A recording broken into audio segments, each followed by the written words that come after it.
The elders who eat all his food will carry his load by himself. Àgbà tí ó jàjẹ́ tó ń jẹ yóò nìkan gbẹ́rù rẹ̀ délé.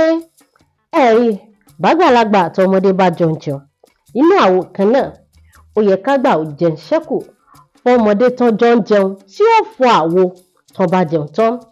Tágbà ọ̀hún bá wá jẹun tán láwo láì jẹun ṣẹ́kù fọmọ tán jọ ń jẹun, ọmọ ọ̀hún ò kúkú fọ àwo tán fi jọ jẹun, àmọ́ yóò rójú pọ̀ kó tó gbẹrù lórí àgbà náà bó bá ń bọ̀ wálé látòkò.